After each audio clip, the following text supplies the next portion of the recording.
Jai Sri Swaminarayan student. I welcome you all in a lecture of computer programming. In a previous lecture, we learned about a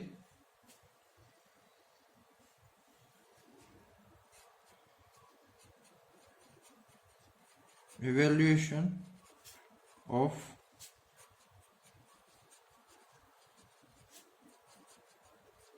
mathematical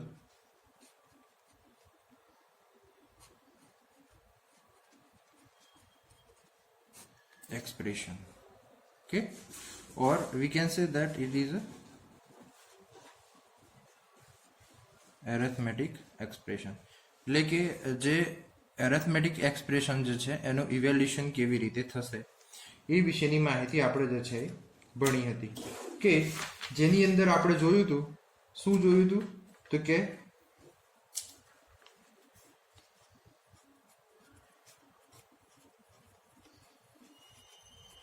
presidency of operators, એટલે કે ઓપરેટરની presidency કેટલી છે એ અથવા કેવી રીતે જે છે કરવામાં આવે છે એ વસ્તુ જે છે એ આપણે જોઈ હતી. જેની અંદર આપણે જોયું હતું કે આપણે જે છે એ લેફ્ટ ટુ રાઈટ જઈએ તો લેફ્ટ ટુ રાઈટ જવાની અંદર આપણે જે છે એ મલ્ટિપ્લિકેશન, ડિવિઝન, મોડ્યુલો, પ્લસ અને માઇનસ, આ જે છે એ આ સિક્વન્સની અંદર આપણે પ્રેસિડેન્સી યાદ રાખવાની છે. એટલે કે જે આપણા ઇક્વેશનની અંદર જે પહેલા આવે ડાબી બાજુથી જમણી બાજુ જતા એનું જે છે એની પ્રાયોરિટી જે છે એ ફર્સ્ટ આપવાની રહેશે.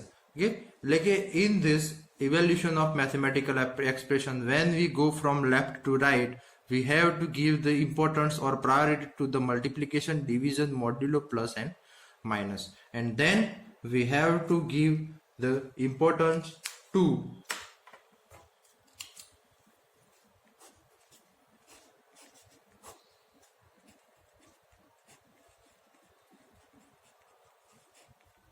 bracket. Okay, when આપણે જે છે એ કોઈ એક એક્સપ્રેશન સપોઝ કે લખીએ છીએ, સપોઝ કે એક એક્સપ્રેશન લખ્યું આપણે કે ભાઈ 9 plus 261 divided by 3 plus 6 into 12 minus 10. Okay, this is the simple equation, so it is executed as from left to right and according to the precedency of multiplication, division, modulo, plus and minus. But if I want to change the priority of operations, then I have to add the particular bracket. એટલે કે મારે જે છે એ સૌથી પહેલા ઈચ્છા છે કે મારે 3 + 6 થવા જોઈએ, એનો જે આન્સર આવે એને 12 વાળે મલ્ટીપ્લાય થવો જોઈએ, એનો જે આન્સર આવે એને 216 ભાગ્યા ડિવાઈડ થવો જોઈએ, પછી જે છે માઇનસ અને 9 થવા જોઈએ. તો એના માટે મારે શું કરવાનું તો કે એડ ધ બ્રેકેટ્સ. તો હું શું કરીશ 9 + 261 ડિવાઇડેડ બાય, સૌથી પહેલા શું થવું જોઈએ તો કે 3 + 6, તો અહીંયા હું એડ કરી દઈશ 3 + 6 મલ્ટીપ્લાય બાય 12 માઇનસ 10. હવે જે છે જે આન્સર આવે એનું મલ્ટિપ્લિકેશન થવું જોઈએ, તો અહીંયા હું શું કરીશ 9 + 2 61 divided by 3 + 6 multiply by 12. Okay, આવી રીતે જે છે બ્રેકેટ એડ કરી દઈશ. હવે આનો જે આન્સર આવે એ એના ડિવાઇડેડ બાય 261 થવું જોઈએ, તો 9 + 261 divided by 3 + 6 multiply by 12 minus 10. આવી રીતે જે છે એ મેથેમેટિકલ એક્સપ્રેશન જે છે ક્રિએટ થશે. ઇટ મીન્સ ધેટ કે આની અંદર સૌથી પહેલા આ, એના પછી આ, એના પછી આખું બ્રેકેટ, પછી જે છે પ્લસ અને માઇનસ આવી રીતે આખું જે છે એ એક્સપ્રેશન એક્ઝિક્યુટ થશે. Okay, so this is the we learn in a previous lecture. Now we are going to learn the new topic, that is a type conversion. So today's topic is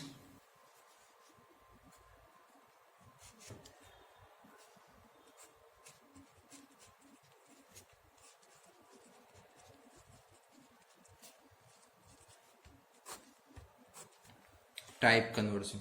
Okay, so we know that an expression involves the constant and variable of different types. એટલે કે આપણને ખબર છે કે ભાઈ expression હશે તો એની અંદર જે છે એ કોન્સ્ટન્ટ અને વેરિયેબલ જે છે એ અલગ પ્રકારના હશે. ઇન ધીસ કેસ એટલે કે આવા કેસની અંદર શું થશે તો કે the evaluation of the expression is done strictly with the use of the type conversions rule of the sea language. એટલે કે આવું જ્યારે હશે ત્યારે જે એક્ઝિક્યુશન થશે એક્સપ્રેશનનું એ કન્વર્ઝેશન રૂલ જે છે એ પ્રમાણે થશે. While evaluating an expression at a time only one operator is taken into the consideration. એટલે કે જ્યારે એક્સપ્રેશનનું ઇવેલ્યુએશન થતું હશે ત્યારે એક સમયે એક જ ઓપરેટર જે છે એ કન્સિડરેશનમાં લેવામાં આવશે. અને if both the operand of the operator under consideration are not same, then the operand with the lower type is lifted to the higher type. એટલે કે જો બંને ઓપરન્ડ જે છે એ એક જ ઓપરેટરના કન્સિડરેશનમાં આવતા હશે પણ બંનેનો ટાઈપ જે છે એ સરખો હશે નહીં તો એવી કન્ડિશનની અંદર જે છે એ લોઅર ટાઈપનું જે ઓપરન્ડ જે છે એનું કન્વર્ઝેશન જે છે એ હાયર ટાઈપની અંદર થશે. અને this is the true for all the operators in a whole expression. એટલે કે આ વસ્તુ જે છે એ દરેકે દરેકમાં લાગુ પડશે. એટલે કે ખાસ તમે જોજો આ કહેવા શું માંગે છે એ વસ્તુ તમે જુઓ. સપોઝ કે આપણે જે છે એ એક એક્સપ્રેશન હું તમને આપું. સપોઝ કે આપણે એક એક્સપ્રેશન છે a plus B divided by C. Okay, આવી રીતનું this is the one expression. તો આની અંદર જે છે એ સપોઝ કે a જે છે એ ઇન્ટીજર છે. ઓકે, બી જે છે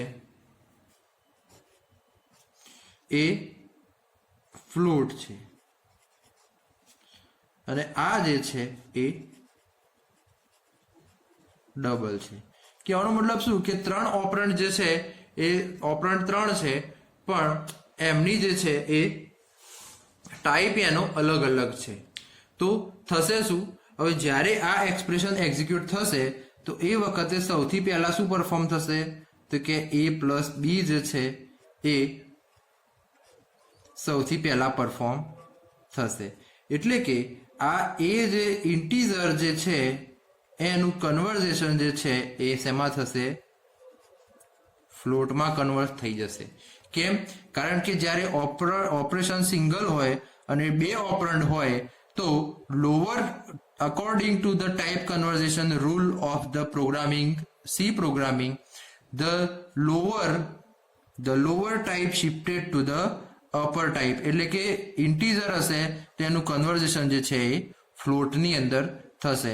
એટલે કે આ a જે છે એનું કન્વર્ઝેશન શેમાં થશે ફ્લોટમાં થશે. એટલે કે a પ્લસ બી નો જે આન્સર આવશે તો એ શેમાં આવશે ફ્લોટમાં આવશે. ઓકે, અને આ જે સી જે છે એ શું છે તો કે ડબલ છે. હવે જ્યારે આ આન્સરનું ડિવિઝન બાય સી થશે તો જે છે એ આપણો ફ્લોટ જે છે એનું કન્વર્ઝેશન જે છે એ ડબલમાં થશે.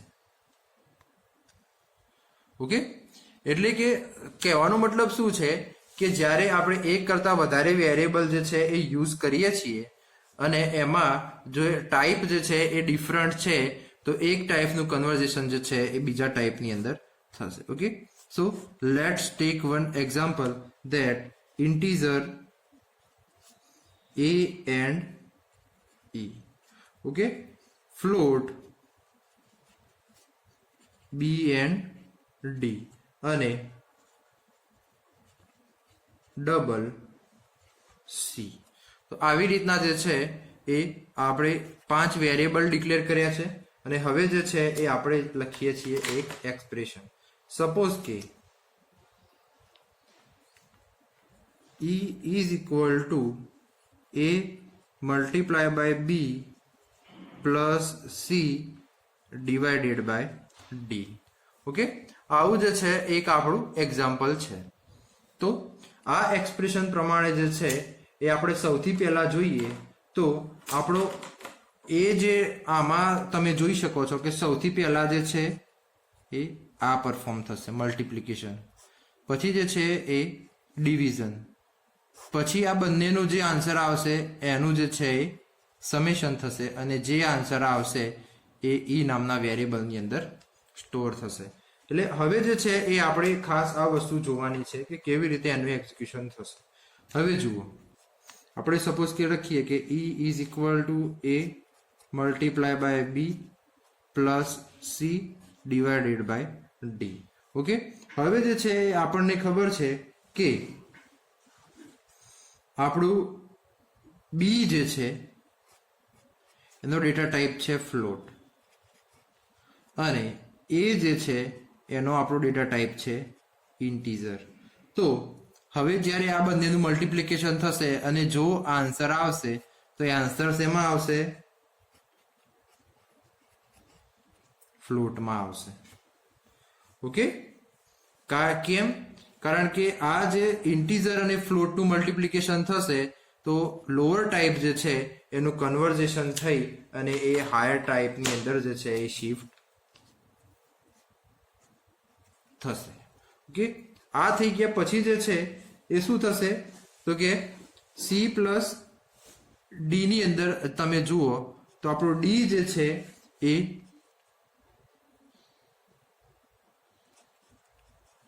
ફ્લોટ છે અને સામે સી જે છે એ ડબલ છે. એટલે કે જ્યારે આનું ડિવિઝન થશે તો એ વખતે ફ્લોટનું કન્વર્ઝેશન જે છે એ શેમાં થશે? ડબલમાં થશે. અને હવે જ્યારે ફ્લોટ અને ડબલનું ઓપરેશન જે છે એ પરફોર્મ થશે તો એ વખતે જે છે એ આન્સર આપણો શેમાં આવશે તો કે ડબલમાં આવશે. કેમ?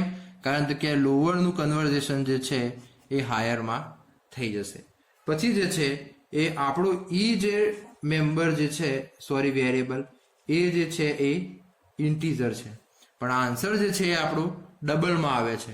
તો પછી લાસ્ટમાં શું થશે તો ઈ જે છે એ ઇન્ટીજર જે છે એનું ટ્રાન્સફોર્મેશન થઈ જશે અને થશે ડબલ થઈ જશે. એટલે કે ઈ જે છે એ ડબલ ડેટા ટાઈપ થઈ જશે. So this is the type conversion. Okay, એટલે કે when in the expression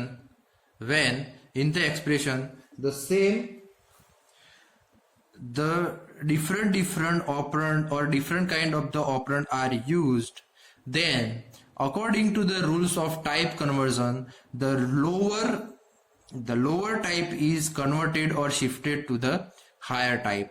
okay, એટલે જે છે એ આપણે આ વસ્તુ જોવાનું છે કે કેવી રીતે એનું કન્વર્ઝેશન થશે. ઓકે, સો આ વસ્તુ ખાસ તમે ધ્યાન રાખજો કે કેવી રીતનું એનું ટાઈપ કન્વર્ઝન થશે. ઓકે, જો શોર્ટ અથવા તો કેરેક્ટર ડેટા ટાઈપ હશે તો એનું કન્વર્ઝેશન જે છે એ ઇન્ટીજરમાં થશે. ઓકે, પછી જો બંનેમાંથી કોઈ ઓપરન્ટ જે છે એ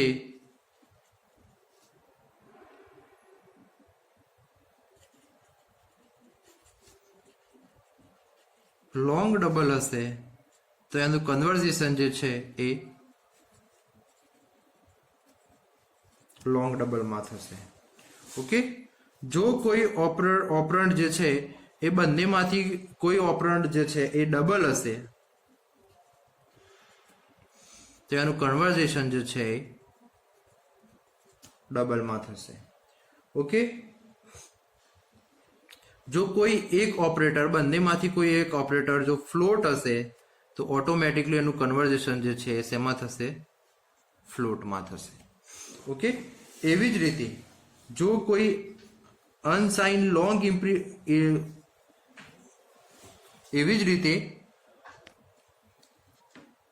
કોઈ ઓપરેટર જે છે એ મતલબ બે ઓપરન્ડ આપેલા હોય એમાંથી કોઈ એક જે છે એ અનસાઇન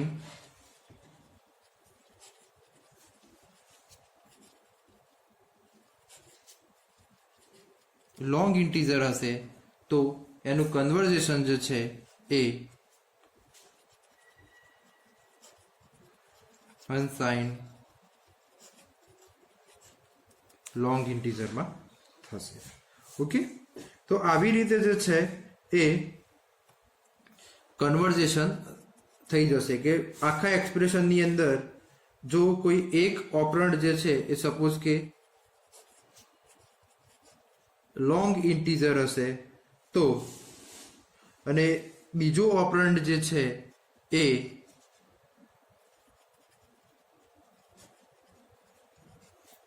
અનસાઇન્ડ ઇન્ટીજર હશે તો એ વખતે જે છે એ અનસાઇન્ડ ઇન્ટીજર જે છે એનું કન્વર્ઝેશન જે છે એ લોંગ ઇન્ટીજરમાં થશે અને જે આન્સર જે છે એ પણ લોંગ ઇન્ટીજરમાં આવશે. અને જો બંને ઓપરન્ડ જે છે એ અનસાઇન્ડ ઇન્ટીજર હશે તો આન્સર જે છે એ અનસાઇન્ડ ઇન્ટીજર આવશે. ઓકે, જો બંને જે છે બંનેમાંથી કોઈ ઓપરન્ડ જે છે એ લોંગ ઇન્ટીજર હશે તો આન્સર જે છે એ લોંગ ઇન્ટીજરમાં આવશે. ઓકે, તો કહેવાનો મતલબ શું છે કે જો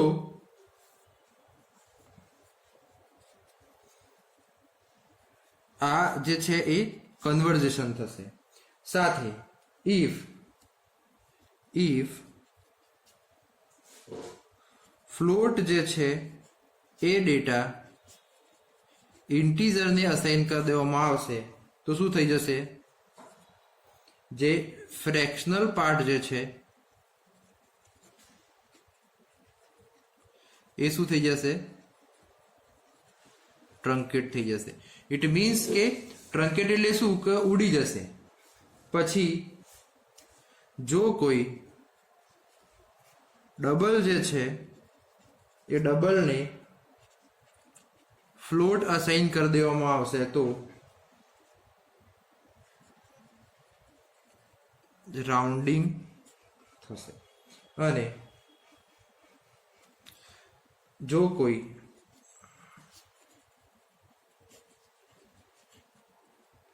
લોંગ ઇન્ટીજર જે છે એને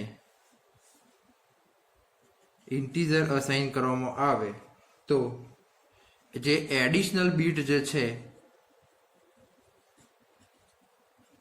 એ ઓટોમેટિકલી રિમૂવ થઈ જશે. એટલે કે after performing above process the answer of the expression is assigned to the variable on a left side. After converting it to type of the variable on left side the following points to be noted for this conversion and assignment. એટલે કે એની અંદર જે છે એ if float is assigned to the integer then the fractional part is truncated.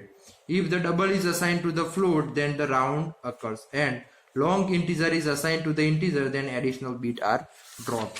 એટલે કે થશે શું કે જો તમે કોઈ ફ્લોટ વાળી વેલ્યુ જે છે એ ઇન્ટીજર નામના વેરિયેબલની અંદર સ્ટોર કરશો તો જે પોઈન્ટ વાળો પોર્શન છે એ ટ્રંકેટ થઈ જશે. પણ આ જે વસ્તુ જે છે અથવા તો આપણે જે કન્વર્ઝેશનની વાત કરી છે તો એ કન્વર્ઝેશન જે છે એ ઇન્ટરનલ કન્વર્ઝેશન છે. Okay, the conversation have a two types that is internal and external. Okay, we can also call that a typecasting. So there are two types of the type conversion. There is a internal and the second one is a external. Okay, so આપણે આજે જે જોયું then that is the internal type conversion which is done by the programming language C. Okay, but if user want to do a conversation externally, then they have to use the concept of typecasting, which we are going to learn in a next lecture. Okay, so till today we have to keep it here. Now we will meet in a new lecture with the new concept. Till Jai Shri Swaminarayan Astu. But you have to remember that when in the expression, if the single operand is the lower type and the second operand is higher type, then the answer is automatically converted to the particular higher type data type. Okay, so these things you have to remember. So till today, આજે આટલે સુધી. We will meet in a new lecture with the new concept of the typecasting. Till Jai Shri Swaminarayan Astu.